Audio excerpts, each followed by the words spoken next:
Ok, minha gente, para você que está chegando agora, hoje sexta-feira, dia de debate, né? O Zé Carlos Faria me avisou que não poderia vir. O Quincas, eu botei o Quincas no programa de hoje, mas eu não tive contato com o Quincas desde ontem. E a Bibi vindo aqui para o programa, pronta para vir ao programa, né? A Laurinha não tá muito legal, ela precisou levar a Laurinha ao médico, nada de grave. E ela está aqui pertinho, ela falou, mandou até uma foto. Tadinha, mandou a foto que ela está lá numa fila, aguardando para ser atendida aqui no HCT, aqui na rua Carmela Dutra. E aí, vamos embora, vamos tocando a nossa vida. E o doutor Alexandre Paim, que tem total conhecimento, inclusive de licitações, está trazendo para a gente, clareando muita coisa aqui, que as pessoas não sabem como é que funciona, né? As licitações. Aliás, você trabalha na Câmara, né? Você tem um cargo... eu estou na Câmara há 10 anos. 10 anos, né? Há 10 anos. Eu entrei para lá em 2013. Fui ouvidor da Câmara há 4 anos. Lá a gente desenvolveu um trabalho muito bacana enquanto estava na ouvidoria. Nós fizemos, inclusive, um projeto piloto de levar a ouvidoria a alguns bairros. A gente fez alguns projetos, foi logo depois 2 anos depois da tragédia, né? Então, a gente conversou com alguns moradores enquanto ouvidoria, até para esclarecer a população o que cabia à Câmara, o que não cabia, porque existe ainda numa cultura brasileira um desconhecimento do que é a função do vereador real, o que a Câmara tem poder de fazer e o que não tem. Que eu vejo muitas das vezes aí na rede social, nos comentários, as pessoas, esses vereadores não fazem nada, que os vereadores não estão olhando isso. Não é. A lei, ela amarra, na administração pública, ela rege pelo princípio da legalidade. Então, nada pode ser feito senão em virtude da lei. Então, às vezes, a Câmara, quando vai tomar providência, ela tem que tomar providência dentro da lei. Então, por exemplo, quando faz uma abertura de uma CPI, muita gente acha que a gente vai mandar prender, que a gente vai fazer relatório condenando, dizendo que tem muita restrição na CPI que a gente tem que tomar cuidado para fazer, e na hora que a gente emite os relatórios, o nosso é um parecer técnico conclusivo que depois a gente tem que encaminhar ao Ministério Público, ao Tribunal de Contas, e eles é que têm a competência de fazer alguma coisa. Não é a Câmara que vai fazer. Então, quando a gente faz, por exemplo, uma CPI, a gente tem que analisar, tirando a paixão, tirando o que a gente vê e olhar as formalidades. Como eu disse para você, o processo licitatório aqui no município, onde um projeto leva de 6 meses a 1 ano para ficar pronto, e a licitação é feita em 15 dias, é ilegal? Não é ilegal, porque a lei de licitações, ela diz, no caso de tomada de preço, a licitação após a publicação pode ser feita num prazo mínimo de 15 dias corrido. Então, se eu publico dia 10, no dia 26 eu posso fazer a licitação, porque exclui o primeiro dia da publicação. Você começa a contar do dia 11 para frente, 15 dias. E aí é 15 dias corrido. Não interessa se tem feriado no meio, sábado, domingo. Então, assim, você vê que é um tempo muito curto para se fazer. E minha crítica é em relação a isso, que eu deveria expandir esse prazo. Sim.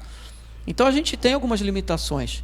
E depois da ouvidoria, eu fui assessor parlamentar com o vereador da Ponte, né? Fiquei mais um tempo com ele e hoje estou trabalhando no gabinete do vereador Rangel, que é um vereador bem atuante, né? Cara, combativo, que a gente tenta fazer a coisa, ver o que é certo, o que é bom para a população, ele vota a favor, mas o que tem desconfiança, a gente para olhar, para analisar, ver onde está o erro. E eu vou dizer mais, Hélio, que às vezes o governo pode achar que a oposição, que está fazendo oposição e atrapalha. A gente não atrapalha, porque às vezes a gente está evitando, com o olhar de fora, de o governo cometer um erro. Porque às vezes o governo está fazendo alguma coisa que às vezes a pessoa lá passou desapercebido. A gente tem, em análise de documento, por exemplo, eu vou citar aqui uma falha, que a gente vê que é uma falha na hora de falta de atenção, mas eu tenho processo licitatório ali que eles fizeram com base na lei nova de licitações, que é a lei 14.331, se eu não me engano, e o contrato foi feito na lei 8666. Isso é vedado, você não pode usar sistema misto de licitação, você tem que fazer o edital com base numa lei e ir até o final com ela. E a gente pegou isso lá. Mas você vê que assim, não é má fé, não tem coisa ali, é falta de atenção, entendeu? Porque as coisas são feitas na correria. O Jones está me fazendo uma pergunta e eu vou dar a minha opinião. E aí o Alexandre, se quiser entrar, que é uma coisa meio delicada isso aí. Porque você mistura a administração, ela é política. Toda administração ela é política, é óbvio que é. E muitas vezes você tem que tomar uma decisão política, porque você vê lá na frente o que pode acontecer numa decisão que você vai tomar agora, às vezes usando a vontade da opinião pública, às vezes usando a emoção. Você toma uma emoção, você toma uma decisão política, se não for muito bem pensada, ela pode ter danos lá na frente. E a gente vivenciou isso aqui durante muito tempo. A troca sucessiva de prefeitos. Mas isso é uma opinião minha, tá? Eu não conversei com ninguém sobre isso, é uma opinião minha. E o Jonas me pergunta o seguinte: Hélio, uma pergunta: esse prefeito já cometeu vários atos administrativos, poderíamos até enumerar. Por que a Câmara não fez nada? Ela está prevaricando? Eu vou transformar o seu comentário numa pergunta. Ela está prevaricando? No meu modo de entender, não. Quando se fala em alguma coisa e as pessoas me perguntam isso, por que o prefeito não foi cassado pela Câmara? Eu acho, Alexandre, que neste momento uma cassação do prefeito, por qualquer razão, tá, seria pior do que mantê-lo até o final e tocar a vida. Eu acho que afastar o prefeito agora seria muito pior. Não existe prevaricação da Câmara a partir do momento que eles estão tomando todas as providências cabíveis dentro do meio legal. Foi o que eu acabei de dizer. A Câmara ela não pode pegar simplesmente porque houve uma falha administrativa, até porque e já ir de cara condenando o prefeito. Porque por mais que o governo tenha suas falhas, por mais críticas que eu tenha ao governo, o prefeito ele não tem a condição de estar olhando tudo e todos ao mesmo tempo.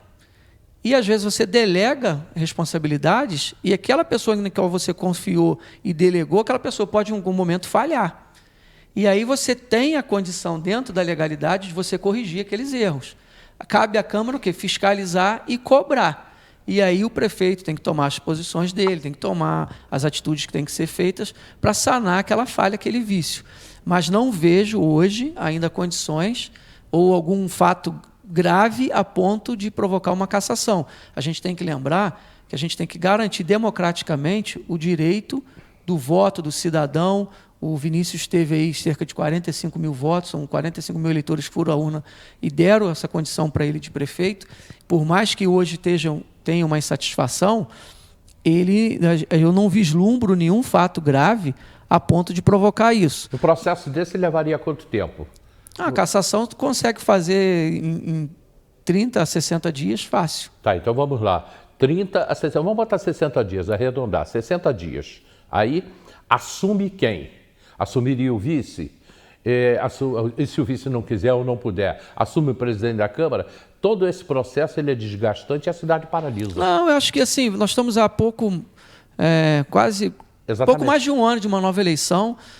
Não vejo necessidade, eu acho que é prejudicial para toda a população.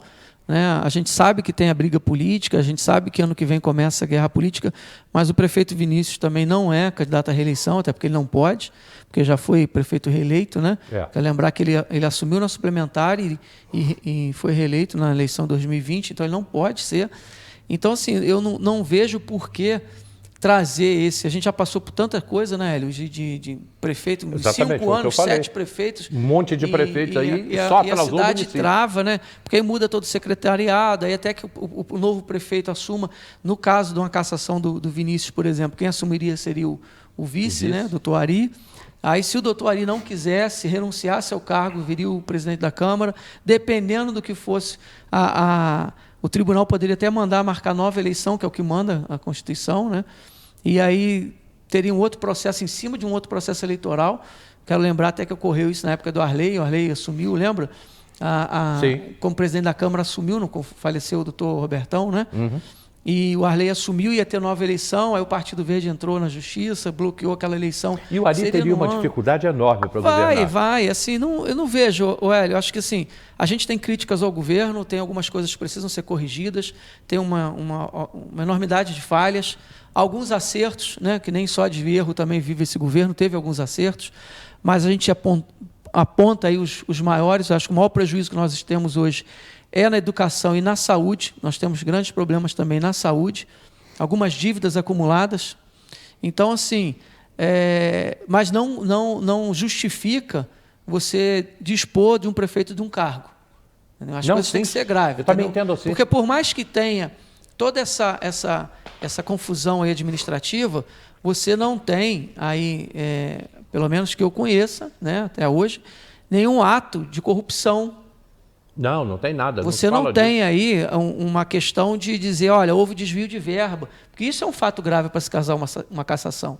Entendeu? Você pode ter falha administrativa, de prejuízo social, de criança que está fora da escola, de falta de atendimento na UPA, falta de atendimento no hospital, de dívida que cresceu.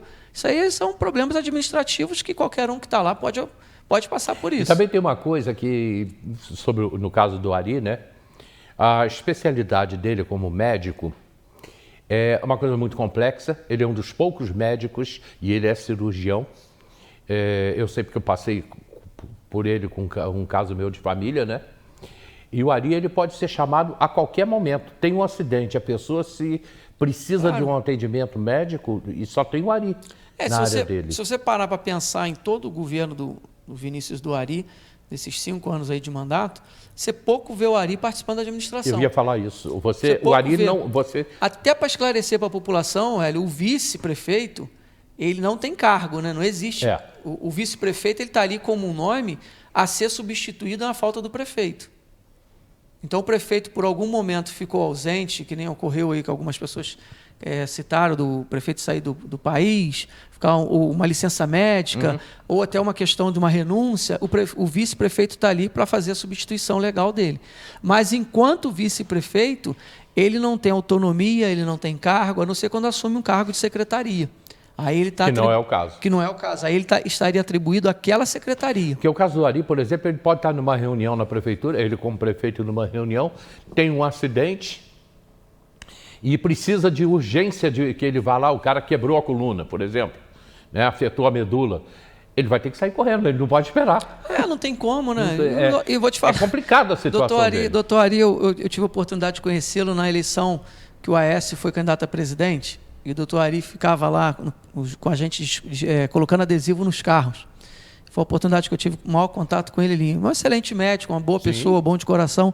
E eu, particularmente, doutor Ari, só me desculpa, mas eu prefiro o senhor no hospital cuidando de vidas, que a obra é muito melhor. E eu acho que até para você é melhor, porque não é fácil. A gente critica, a gente faz críticas, mas, assim, administrar um município não é fácil. Você tem que ter muita sabedoria, você tem que ter muito jeito político para a coisa. Nesse processo todo, o prefeito foi às redes sociais e ele se defendeu. Daqui a pouco eu vou falar sobre o Canil, que é dentro do mesmo assunto, mais ou menos dentro do mesmo assunto.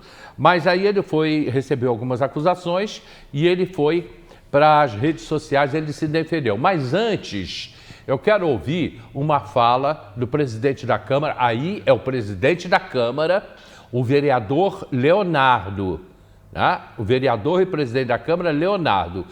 Eu quero ouvir agora o presidente da Câmara, Leonardo. Eu entrei em estado assim que não tem nem o que dizer. Quando a pessoa fica embasbacada, é a palavra que diz.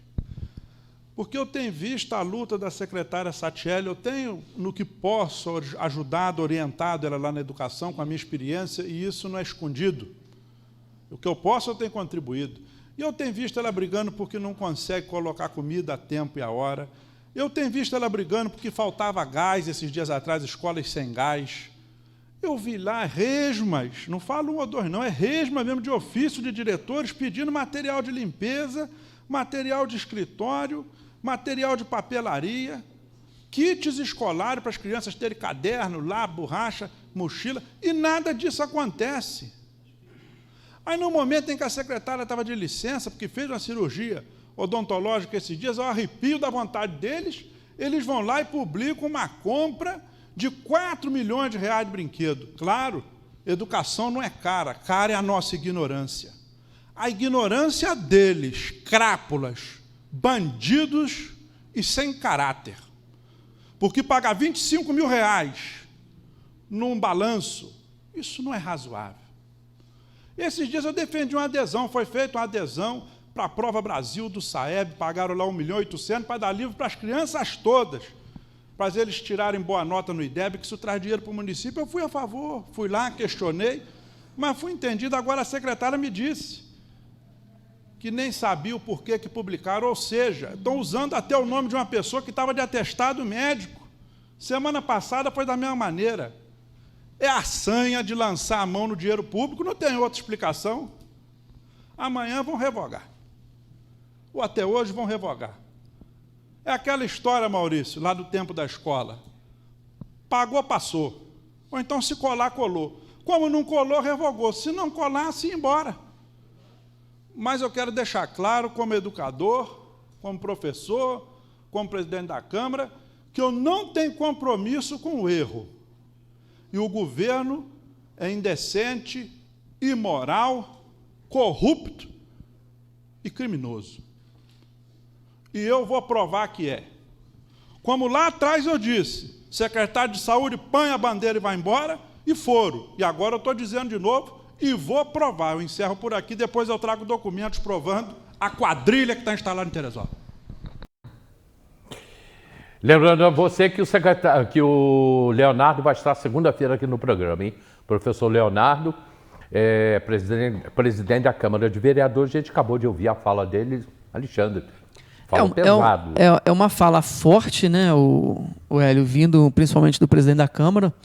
E aí a gente volta naquele assunto ali da questão da prevaricação da Câmara, você vê que não há essa prevaricação, porque, embora seja momentaneamente uma fala, é uma manifestação de peso, demonstrando que a Câmara de Vereadores está acompanhando o que está acontecendo no dia a dia do governo. Então, a forma de manifestação dos vereadores em plenário é uma forma de atuação da Câmara Municipal garantida pela Constituição, pela nossa lei orgânica, e de fiscalização contra atos do Poder Executivo. Então, isso torna-se público. A Prefeitura provavelmente, né, normalmente acompanha o que vem sendo dito em plenário. Então, essas manifestações depois são transformadas em ofícios, em requerimentos, pedidos de informação. Então, é dessa forma que a Câmara atua para fiscalizar o Poder Executivo, que muitas vezes não é visto pela população, ou a população não tem esse tipo de conhecimento. Mas posso garantir que faz. Em relação a essa situação toda ocorrida, eu vou fazer uma crítica aqui em relação à adesão de ata. Existem situações, Hélio, o que é adesão de ata para o povo entender? Algum município realizou um processo licitatório, onde algumas empresas participaram daquele trâmite, ou não, ou apenas uma empresa, porque a gente não sabe, e o município ganhou, e a empresa ganhou a licitação naquele determinado município. No caso desses brinquedos, foi lá em Angra dos Reis. Angra dos Reis. A empresa ganhou lá em Angra dos Reis, onde foi 4 milhões o preço dos brinquedos. O que os municípios podem fazer e a lei permite? Ao invés de eu fazer todo um processo licitatório, eu pego aquela ata de um município que já ocorreu todo esse processo de licitação e faço adesão dela e compro no mesmo preço aqueles que já foram feitos. Pode ser feito isso? Isso aí chama de adesão de ata. Tá. Qual é o risco? Na minha opinião, e me perdoem se eu estiver errado, quem garante que o processo licitatório do outro município foi lícito? É a primeira pergunta que eu faço. Perfeito. Você entendeu? Eu ia te perguntar isso. Como que eu vou garantir que esse processo em Angra dos Reis foi lícito? Não houve conluio entre as empresas, não houve superfaturamento. Como se garante isso? Então, a ata de adesão, ela serve para uma compra comum. Eu uma coisa entendo, pequena. Pequena. Olha, o município X comprou lá 50 mil cadernos, caneta, material escolar, vamos citar assim. E você vê que uma caneta esferográfica custa 80 centavos. Eles pagaram lá R$1. Sempre para a administração pública as coisas são mais caras. As pessoas não entendem, mas é porque a administração pública demora a pagar. Demora a pagar, tem o risco de não receber. Então, as empresas, por si, já cobram um valor maior. É muito difícil você pegar uma licitação de compra de um produto feito pelo município, embora compre em quantidade, mas é muito difícil você ver o município pagar um valor X e você não ir na internet e achar mais barato. E é comum as pessoas fazerem essa comparação. Só que, no processo licitatório, quem dá preço é as empresas. Então, você faz uma licitação. Tem 10 empresas lá. A caneta custa 70 centavos na papelaria. Mas as 10 empresas que ofereceu o preço mais barato foi de R$1, ganha que deu de R$1. Não interessa se ela está mais barato. E a prefeitura é obrigada a comprar naquele preço e pagar aquele preço que for o mais baixo. Então, isso é o que acontece. Então, na ata de adesão, para coisas simples você consegue fazer. Agora, há de se convir que numa situação dessa de brinquedo, você fazendo uma pesquisa na internet, até poderia ter sido feito, e ver que o preço está muito acima. Então, olha, não dá para fazer esse tipo de adesão de ata. Faltou cuidado, na minha opinião, da administração pública, em fazer o levantamento prévio de quanto custava aquilo, para dizer, olha, essa ata aí, o preço está muito acima, não vai dar para a gente fazer, melhor a gente fazer a licitação. Até porque não vejo urgência, Hélio, em comprar brinquedo para a escola, quando você tem aí 3 ou 4 escolas paradas, em que as empresas não terminam, quando o município, o próprio prefeito, vai para a justiça dizer que tem que suspender precatório porque não tem dinheiro. Existe um outro problema também, que eu quero lembrar você, a gente já conversou com você em outros programas, que em 2020, nas contas de encerramento de período do governo Vinícius, junto com os demais governantes, e nas contas de 2021, o Tribunal de Contas apresentou um déficit no investimento da educação de quase 40 milhões, ou se não me engano foram 42 milhões dos 2 anos, foi 20 milhões de um ano e 20 milhões do outro, e determinou esse governo que repusesse esse dinheiro até o final do mandato dele, que é 2024. E daí vem a pergunta se eles já não estão gastando esse dinheiro a toque de caixa para poder cumprir essa meta. Pode ser. Ele precisa Você entendeu? de dinheiro. É uma pergunta que precisa ser feita, até que a Câmara deve fazer para o prefeito e ver como é que está esse andamento. Porque senão as contas dele, desse quadriênio agora, desses 4 anos de governo, não vai fechar de novo, ele vai ter as contas reprovadas. E daí você tem, Hélio, uma série de disparates, porque você pega um município que o governo atual saiu de orçamento de 458 milhões para quase 800 milhões. Quase dobrou o orçamento. E você continua tendo problema de dinheiro, continua tendo problema de dívida, continua tendo problema de andamento de obra. Então, assim, é uma série de deficiências administrativas que precisam ser explicadas. Então, essa fala do Leonardo, ele colocou, foi uma fala pesada.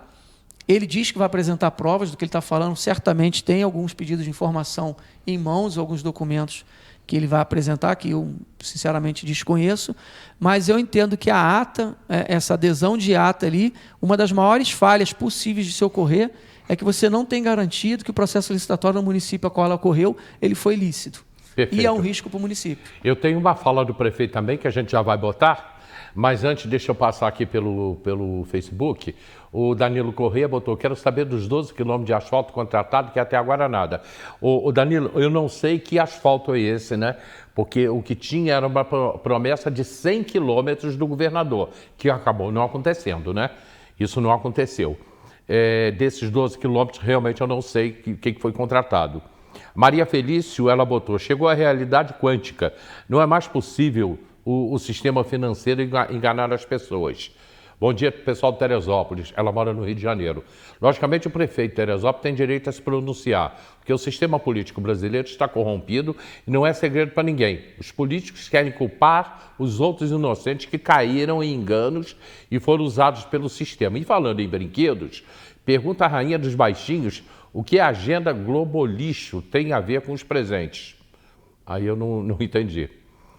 Aí o Jones voltou, meu ilustre advogado, essa empresa a Ecotur, ela fez o estorno de dinheiro para a prefeitura porque aqui em Pimenteiras não foi terminada a obra, né? E a prefeitura está lá gastando mais dinheiro. Esse caso é o da Econstur, mas ali em Pimenteiras, a quadra de esportes ali em Pimenteiras. A Maria Feliz voltou, sistema sórdido mesmo, as crianças não têm merenda, e o que elas deveriam ter pelos direitos humanos, merecem enquanto meia dúzia de políticos enganam, dizendo que ninguém sabe o que aconteceu com o dinheiro. E assim, asfalto prometido para motas e água quente. Ah, tá, o Danilo está lá no interior. Aí sim, aí houve essa promessa sim, que ele prometeu asfalto para motas e água quente. E, aliás, ele fez essa promessa aqui no programa, junto com o governador, que ia recuperar a estrada de água quente até Independente. Eles falaram até em pegar aquela região toda ali, até Santa Rosa, mas, por enquanto, realmente não aconteceu nada. O que, aliás, o pessoal de Independente estiveram aqui a semana passada e falaram sobre a situação de lá. de água quente da estrada que está muito ruim. Eu vou para o comercial, na volta do comercial eu tenho a fala do prefeito e ainda tenho a matéria do Canil, ok? A gente continua debatendo isso aí, a situação deste momento no município. A gente volta rapidinho lembrando o seguinte, Recanto, Centro Gastronômico Recanto. Fica aqui pertinho da gente, o Centro Gastronômico Recanto. Tem tudo lá no Centro Gastronômico Recanto. Do café da manhã, ao lanche da tarde, ao fondue da noite e o Festival de Caldos. Bora lá? Bora lá com ofertas todos os dias. O Bora Lá fica aberto 24 horas. Ao lado da Original Drogaria, em frente ao Correio da Várzea. Hoje no Bora Lá, vagem comum R$ 2,99, brócolis americano R$ 3,99, couve-flor R$ 2,99, alface americana R$ 2,49, batata doce R$ 2,99, abobrinha R$ 2,99, laranja-pera R$ 2,99, processados a partir de R$ 2,49. Bora lá, em frente ao Correio da Várzea, ao lado da Original Drogaria. Bora lá no comercial, a gente volta já.